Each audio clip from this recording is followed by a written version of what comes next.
Jai Radha Madhava Kunja Bihari Jai Radha Madhava Radha Madhava Kunja Bihari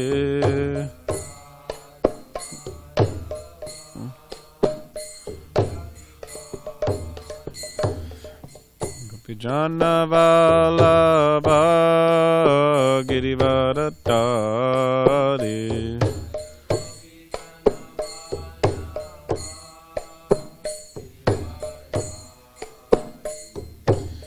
Kopijana Vallabha Girivaratari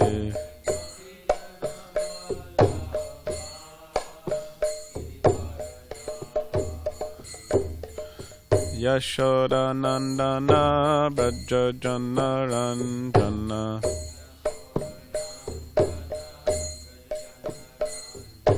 Yashoda Nandana Braja Jana Ranjana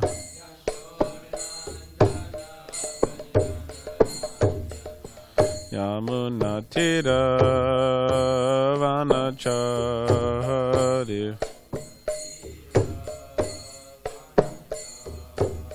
Yamuna Tira Vanachari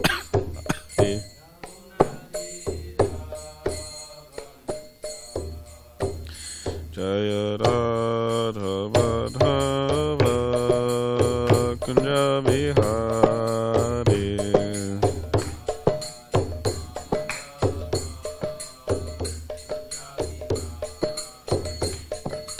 Gopijana Vallabha Girivaradari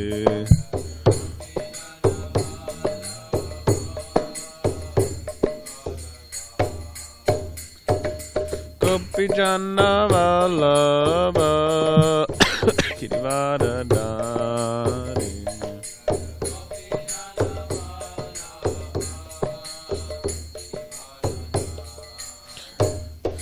Yashoda Nandana Braja Jana Ranjana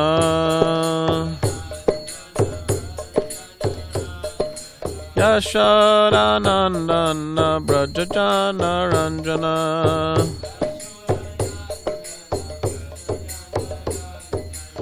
Yamuna Tira Vanachari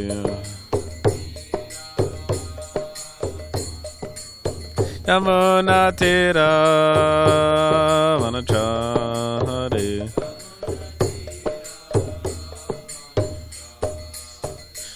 Jai Radha Madhava Kunja Bihari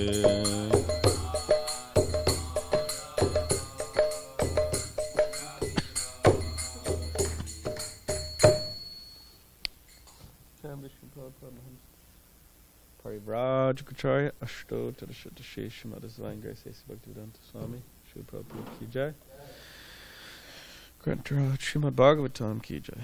All glories to the Summa devotees. All glories to the Summa devotees. All glories to the Summa devotees. All glories to Shri Guru and Shri Gauranga.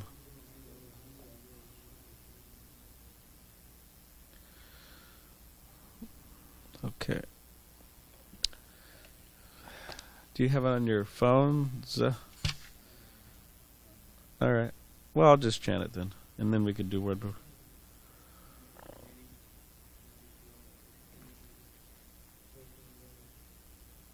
Alright. So it's Srimad Bhagavatam, Canto 4, entitled Creation of the Fourth Order. Chapter 11, Swayambhuva Manu advises Dhruva Maharaj. And we're on text 19. Oh, okay. Just like my brain, huh? Brain freeze. Okay, so I'll just read this verse. Sananta Nantakara Kalo Nadir Adi Krit Avyaya Janam Janena Janayan Mariyan Mrityunantakam. Alright, so If everybody could just repeat word by word. First, before we continue to Om Namo Bhagavate Vasudevaya. Om Namo Bhagavate Vasudevaya. Om Namo Bhagavate Vasudevaya. So, Saha, he, Anantaha, infinite, Karaha, annihilator, Kalaha, time, Nadihi, without beginning, Adikrit, beginning of everything, Avyayaha,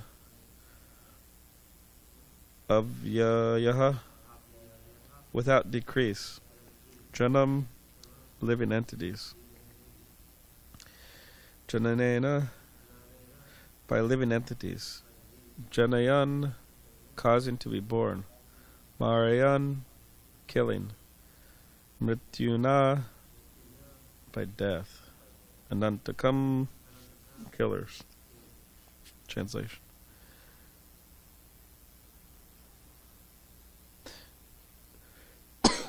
My dear Dhruva,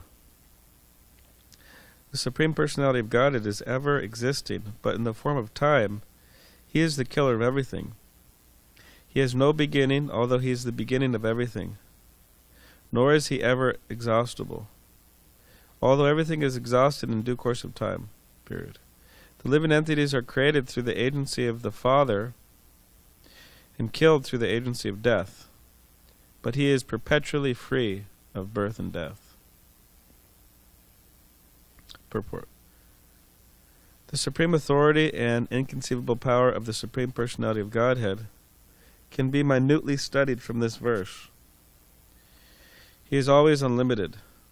That means that he has no creation or end. He is, however, death in the form of time as described in Bhagavad Gita. Krishna says, I am death. I take away everything at the end of life.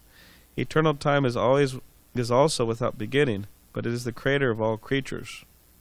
The example is given of touchstone, which creates many valuable stones and jewels, but does not decrease in power. Similarly, creation occurs many times, everything is maintained, and after a time everything is annihilated, but the original creator, the Supreme Lord, remains untouched and undiminished in power. Secondary creation is made by Brahma, but Brahma is created by the Supreme Godhead. Lord Shiva annihilates the whole creation, but at the end he is also annihilated by Vishnu.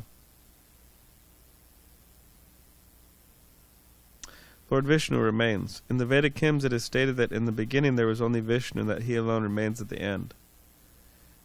An example can help us to understand the inconceivable potency of the Supreme Lord. In the recent history of warfare, the Supreme Personality of Godhead created a Hitler.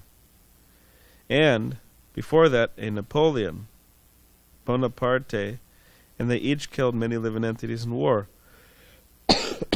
But, in the end, Bonaparte and Hitler were also killed.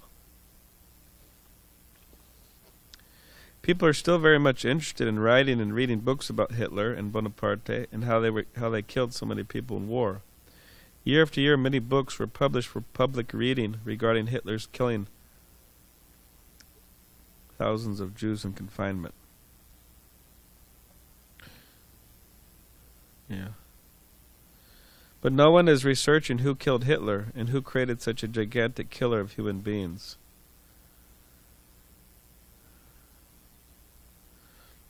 The devotees of the Lord are not much interested in the study of the flickering history of the world.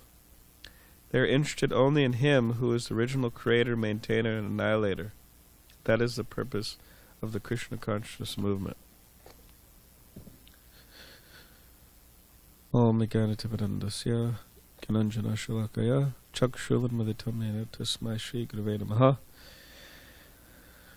Bukam Karitavachalam Bhangam Langai Girim Yat Kripa Tamaham Vande Shri Gurun Deditaranam Vancha Kopadrupascha Kripa Sindhu Beyevacha Patitanam Pavanebhyo Vaishnavebhyo Namo Namaha Jai Shri Krishna Chaitanya Prabhu Nityananda Shri Advaita Gadadhar Shivasadi Gaura Bhaktivinoda Hare Krishna Krishna Krishna Hare Hare Hare Rama Rama Rama Hare Hare. My dear Dhruva, translation again, the Supreme Personality of Godhead is ever existing, but in the form of time. He is the killer of everything. He has no beginning, although he is the beginning of everything, nor is he ever exhaustible, although everything is exhausted in due course of time. The living entities are created through the agency of the Father and killed through the agency of death, but he is perpetually free of birth and death.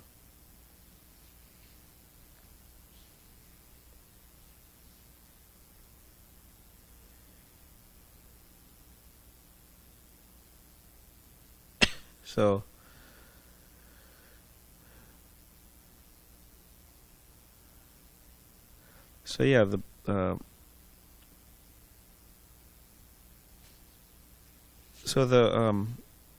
one of the main, you could say, purposes of Krishna consciousness is to understand what's the whole purpose of life. And the purpose of life is not to just simply try to fulfill the urges of the body, although that's very common throughout the world nowadays, on every continent of the world. The news is out that we are our bodies, and the goal of life is to try to make the body and mind happy and just be a good materialist. That's the news out all over the world. And it spread very quick due to advent of modern technology.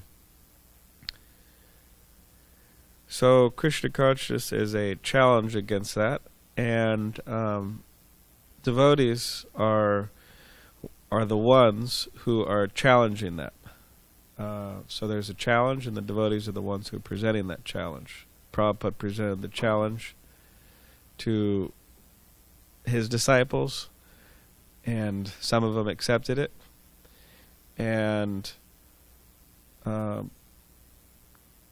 their disciples in turn presented the challenge to other people, which they accepted it, some of them, and we may be those other people who accepted it. So we want to accept the challenge, and we want to become challengers. It means we want to challenge others with the same ideas. And that's very important. One is that we accept the challenge, and two is that we actually challenge others. And that's important because really without accepting challenges in life, one doesn't actually make much advancement. They don't grow. So the basic principle, you could say, behind growth is challenges. Are challenges.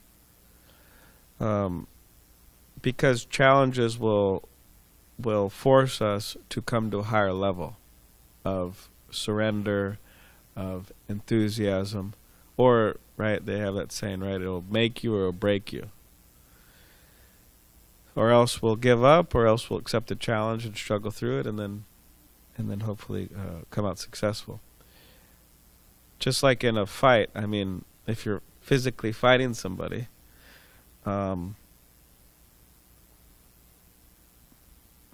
there's whatever, like in a boxing ring or something like that, wrestling match, UFC, martial arts, whatever it is. I mean, as soon as you give up, you're toast. You know, they wipe the floor with you. You know. So similarly, as soon as we stop challenging ourselves, and as soon as we stop challenging others, and yeah, we're like toast, you know. Maya wipes the floor with us.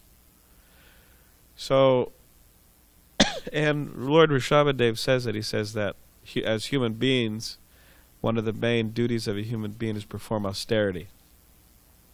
Tapo divyam, divine austerity, by which we could attain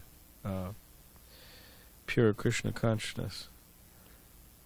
So yeah, it's a very real challenge that we have accepted, and also it's a real challenge that we present to people. So the idea is, to whatever degree we accepted the challenge of Krishna consciousness, we want to, over time, accept it more and more, because there's deeper levels of acceptance. There's deeper levels of Krishna consciousness, and there's always a deeper level.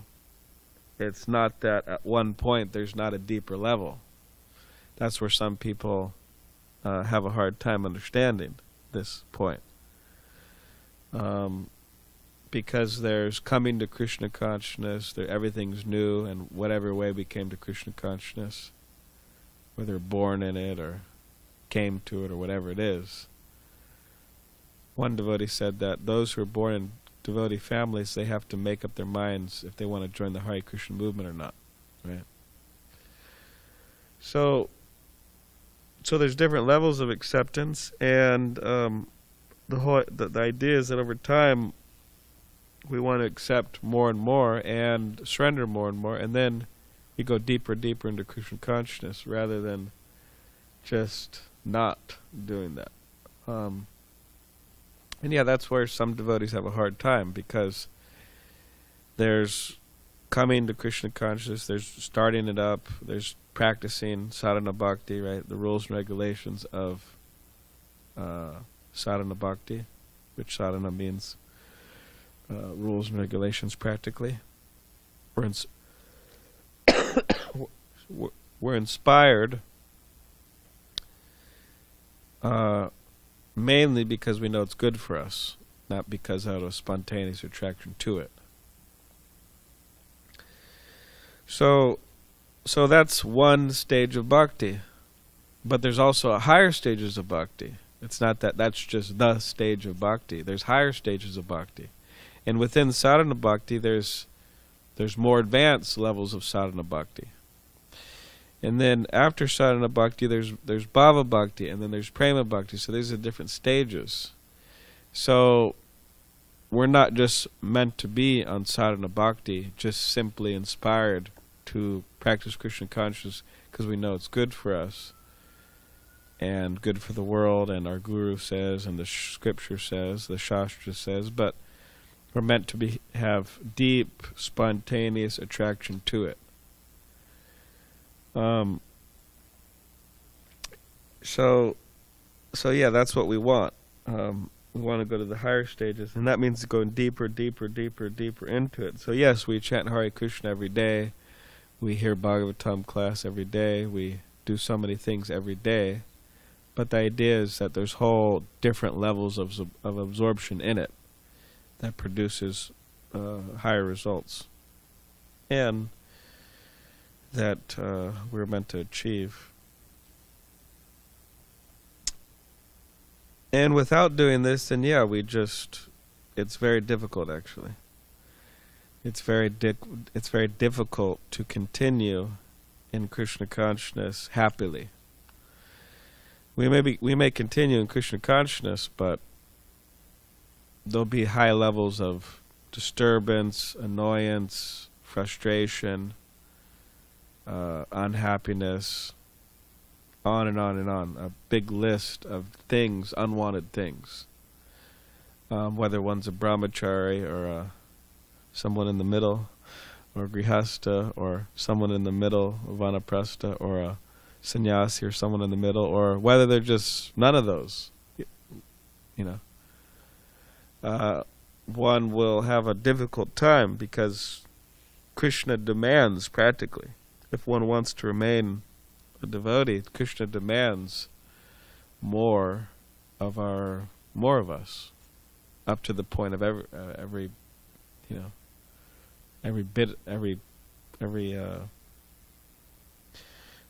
full surrender. So that's the challenge, that we have challenges from the Guru and we have challenges from Krishna. And the challenge is how to continue our acceptance and surrender, and how to go deeper and deeper into Krishna consciousness. And yeah, so that's the challenge. So practically we have to do that. And again, if we don't, then yeah, that's why there's unhappy devotees. I know it sounds kind of funny, unhappy devotees, but devotees means happy, but or you could say that's why there's happy devotees and really happy devotees and really ecstatic devotees. That's the difference, because they've understood that and they went deeper. Just like everybody was very thrilled yesterday to get the association of Vaisheshika Prabhu. And His Holiness Giraj Swami. And why is that? Because, I mean, they're doing what everybody else is doing. I mean, so many devotees sing songs of Bhaktivinoda Thakur. So many devotees lead kirtans. I mean, so many devotees give classes. And they may give similar classes to Vaisheshika Prabhu. And they may give the same class. They may hear their class and repeat the same thing. I may hear their class. I mean, I don't do that. But people may do that, actually, repeat the same class. Just like Tukaram said yesterday. His son gave such a nice class, he just practically copied the thing and repeated it. So I know devotees who do that.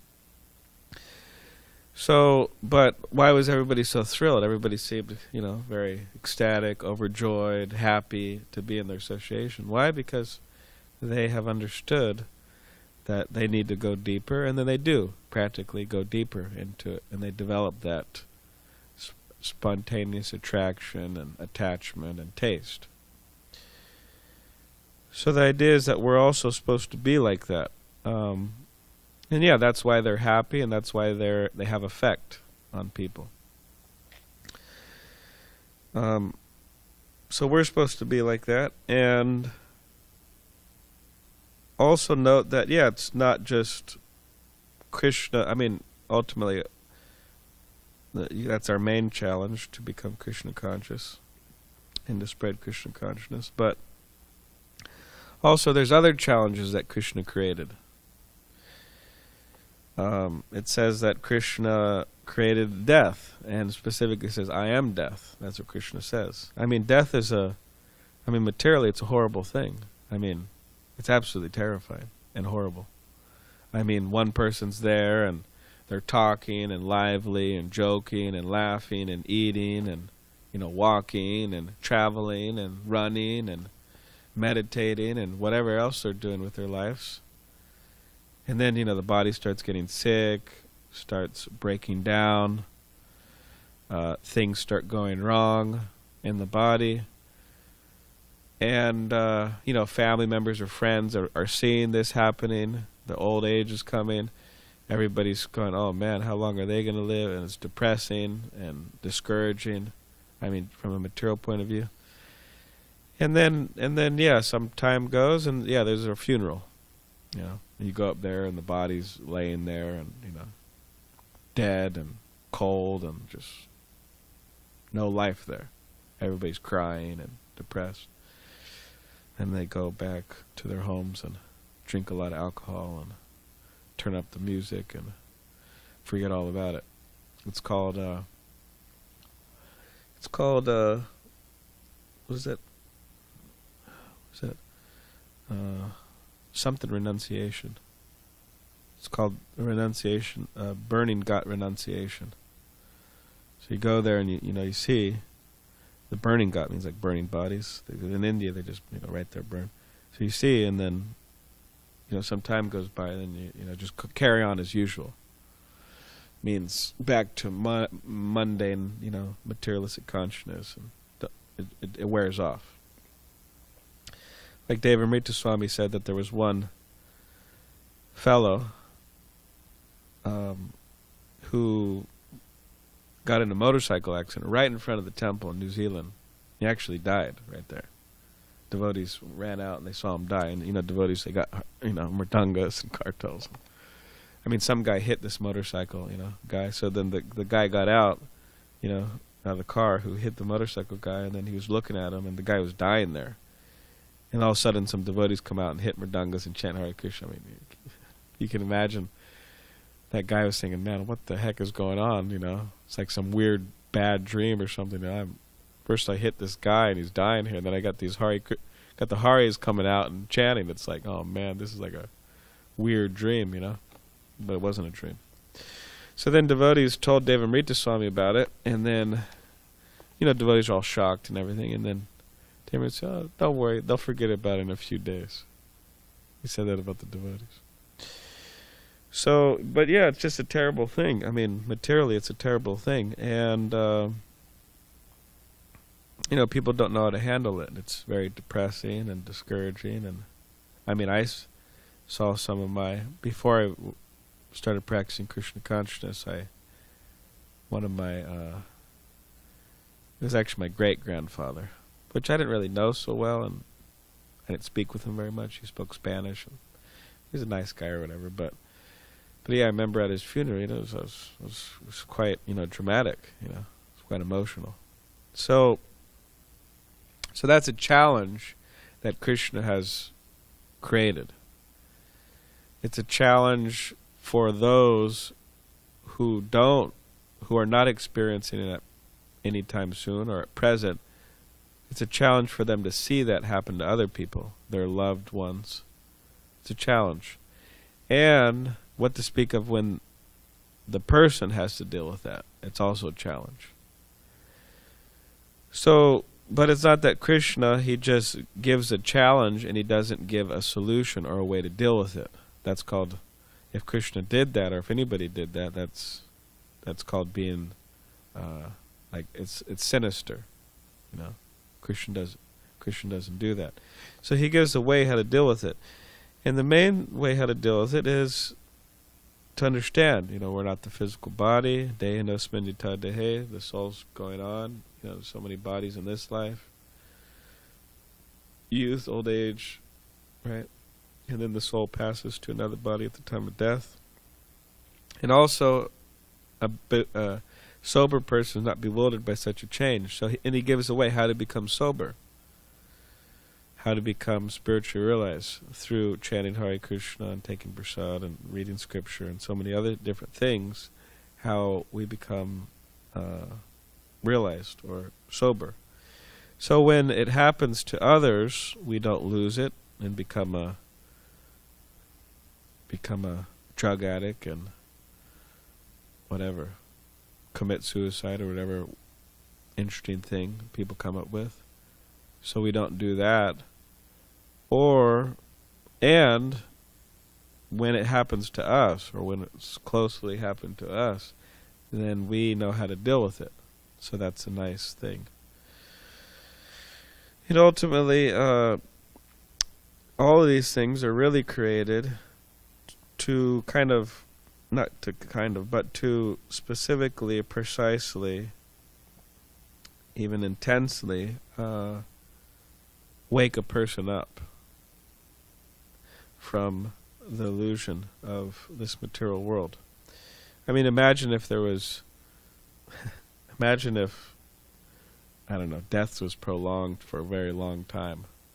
You know, you knew, and I don't know, you couldn't die by car or plane or, you know, gun or anything. You just die naturally, like my understanding of the demigods. You're not really killed. They don't die in their planes don't crash and things like that, but just naturally at one point they just, you know, they die. So you could imagine having all these good, having this such a good life. You could imagine that a lot of people wouldn't naturally be Krishna conscious. They would be conscious of so many other things. So that's why it says that to be Krishna conscious in the heavenly planets is not the best place to be Krishna conscious. And to be Krishna conscious in the hellish planets is also not the best place to be Krishna conscious. But to be Krishna conscious in this world, that's the best place. Because it's an equal, or it's a balanced, for the most part, amount of suffering and enjoyment. We're not suffering so much that we can't think of anything besides our suffering, usually.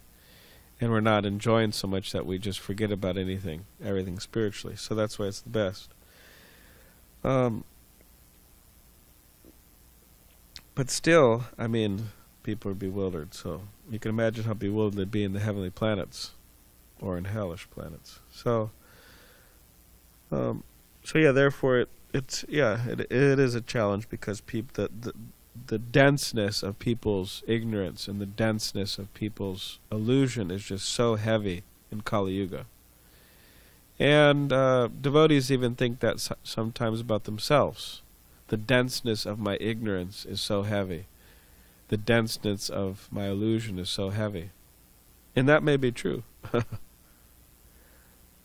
So therefore, we need a powerful process to uplift us and help us transcend that which we know we need to, namely all the illusion of this world. And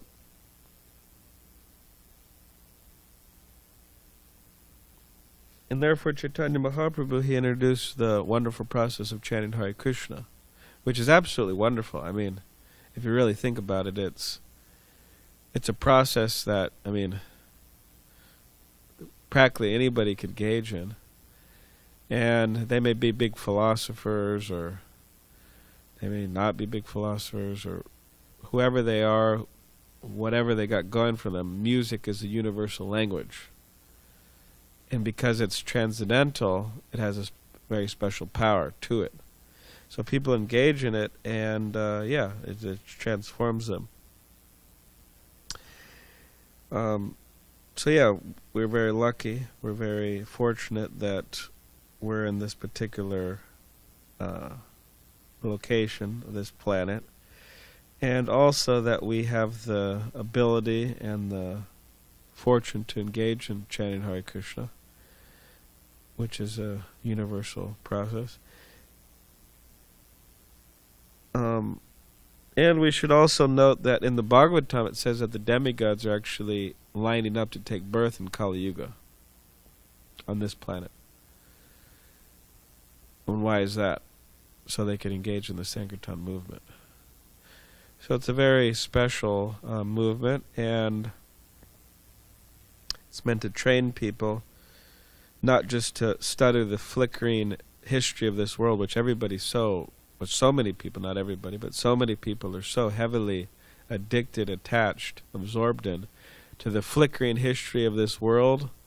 Prabhupada mentions Hitler. People write tons of books on Hitler, Bonaparte. Who else did he mention? Napoleon. There's so many fools and rascals and even intelligent people and wise people that people study in history and all these different things. And then now people are so absorbed in politics, right? Books, thousands of books are coming out, people writing books, but just everything. And now what's going on in the political world and in the world in general, in some years people will be looking back at that. Oh, how interesting, how amazing, oh, this happened, that happened. But how amazing is it? How interesting really is it? It's questionable. I mean, 500 years ago, there was some king, and he did this, and he did that, and there was some government going on, and okay, we may read about it, but how amazing is it, or practical, or useful is that? It's not. And similarly, in a few hundred years, you're going to look back at Trump, and he did this, he did that. Okay, but, how does that really benefit the soul? So Prabhupada says that instead of getting absorbed in the past and also in the present flickering nature of this world, history or not history, but present activities, we want to be absorbed in Krishna, the original creator, maintainer, and annihilator, the person who set all this up.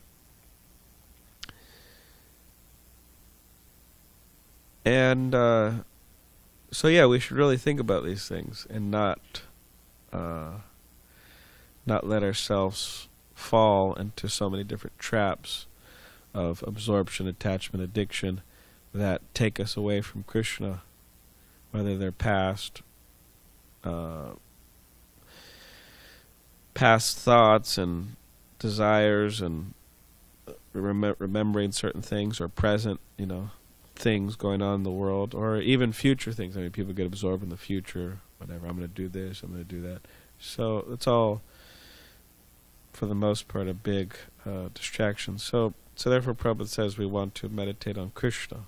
And what we could do now, people say, yeah, I'm going to, when I become a Swami, I'm going to, if they remain a devotee, I don't know, but I'm going to build a temple, and I'm going to preach here, and I'm going to preach there, and this is whatever. So many ideas are there, but okay, fine, but what about the ideas like now? What are you going to do in the next year, practically, for the Krishna consciousness? What are you going to do in the next day? What are you going to do in the next moment that will be of some service?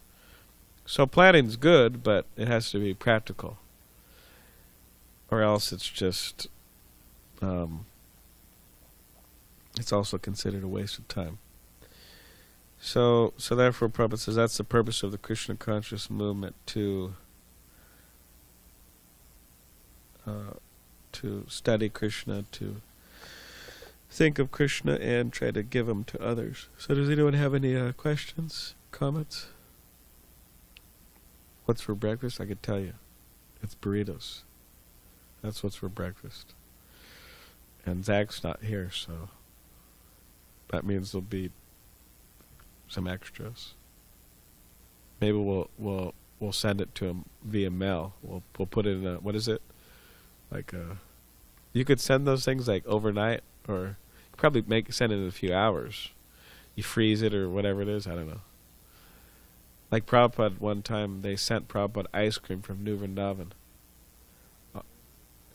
Yeah, they made it from the cow's milk in New Vrindavan, West Virginia, and then one devotee either sent it or they brought it on a plane to Prabhupada in Vrindavan, India. But the thing is, it was still cold, so you could pack it in a certain way, So you could probably do that with the burritos. We could find out where Zach is and just, send it to the local Walmart where he's going to be sleeping. Well, he's on the road traveling Sankirtan, so he's going to be sleeping in Walmart parking lots in a Sprinter van. Oh, really? Oh, he'll be sleeping in neighborhoods. So that's some burritos. And I said that the last few days in class. Maybe the devotees are hearing on the or will be hearing online. And they'll say, why does he keep on saying any questions?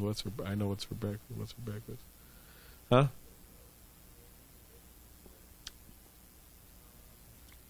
No, I mean, it's okay if there's no questions. It's not a way to jab anybody for not having questions. I'm just joking. But if anybody does have questions or comments, then yes.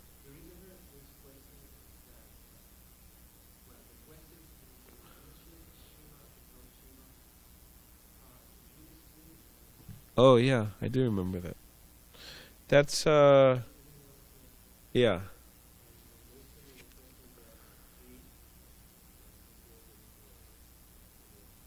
Yeah. Yeah. I remember the you could say the most famous one. Most famous one was Yamaraj was there, or Dharmaraj, and he asked Yudhishthira Maharaj, I believe, he said, what's the most amazing, Yudhishthira asked Dharmaraj, I think. He said, what's the most amazing thing? He said, the most amazing thing is that every day, thousands or more, tons of living entities are being taken to the kingdom of Yama, to be the kingdom of death. But everybody who's not been taken not dying, that day or that moment, they think that they're going to live forever. So he said that's the most amazing thing. Which some people say, oh, well, I don't think I'm going to live forever. Yeah, but you live like you will. Yeah, that's the point. Or we live like we will. Yeah, we're not preparing. We're not thinking about it. Yeah, we're not preparing for that moment. We're not thinking about it. We're not thinking what's going to happen after it. Yeah, there's nothing to prepare for. That's true. That's what they think. Yeah. Oh yeah.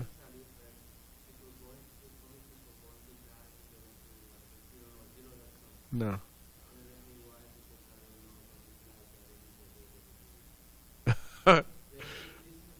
That's pretty funny. That's interesting.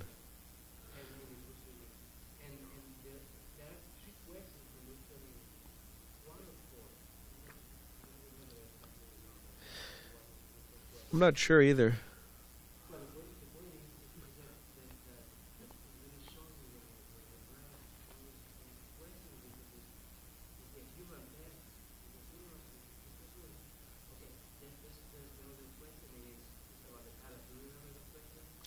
No, I don't, actually.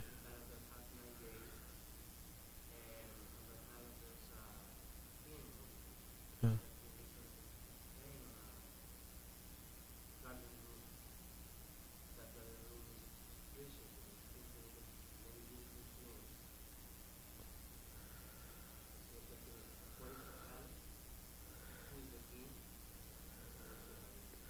Seems like the palace would be the body, and the king would be the super soul, and it's the soul.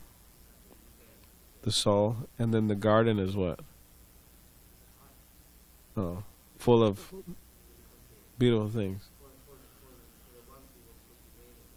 Oh, for the one who's cultivating the garden. Oh, okay.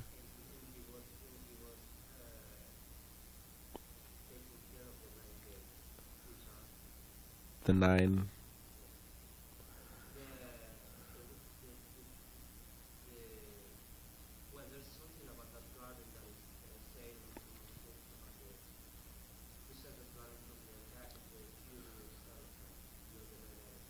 Hmm.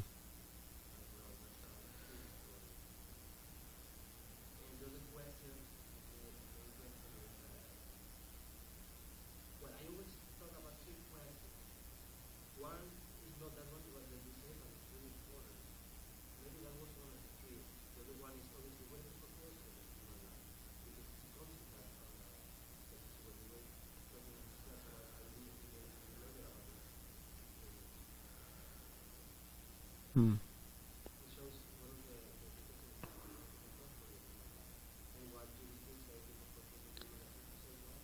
Hmm. Right. Yeah, Yiddish Maharaj ki jai.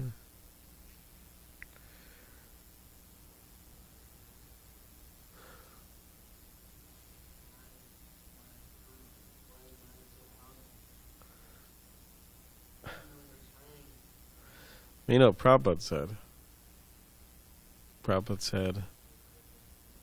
Yeah, Prabhupada said, oh, they asked, oh, Prabhupada, why is Maya so difficult? And he said, oh, because your determination is not so strong, Determination's weak. That's what Prabhupada said. Why is it so hard to get determination? I think it's the idea of association. I mean, of course, it always goes back to that. But that's why the association of, devotee. That's why devotees go to India and parikrama. They get the association of like more advanced devotees. That's why devotees go see their spiritual masters or diksha or siksha spiritual masters. That's why devotees, do certain things like that to get that boost or that energy, Yeah. So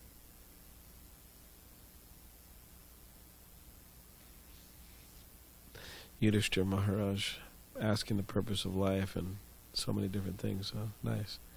Yeah, but that's why devotees do that. And I mean, I was listening to one lecture by His Holiness Tamal Krishna Goswami, and he was saying that in Texas one time, he was saying that practically it's for a conditioned soul, it's this idea of failing and trying again, failing and trying again, failing and trying again, failing and trying again, failing and trying again. That, he said, practically that's what happens within devotees' lives.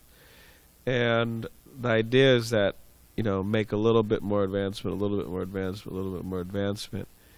And then, of course, there's some failure, some advancement, failure, some advancement. And then eventually one becomes more and more strong, in which the failure is not so present or not present at all. And then, it's like more or less smooth sailing.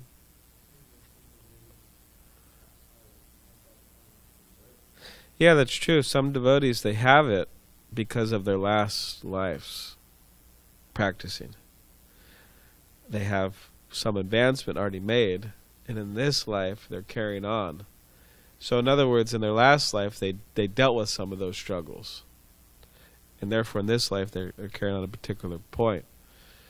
So that's true. But some, may not have that. They may have not went through that, so they have to go through this life. But it's not that just because they have to go to this life doesn't mean that they can doesn't mean they can't go through it and become, more advanced and, go back to Godhead. And so in other words, it doesn't mean that they have to keep on having more lives, to complete it. They could do it in this life. But devotees who seem to have more of an easy time, usually it means that in their last life they've dealt with some of those things and now they're just continuing. So that's what he was saying. And also he was saying about, which I thought was interesting, I liked the example, but he said that there was once a man and he was sick, like physically sick, and he couldn't eat anything.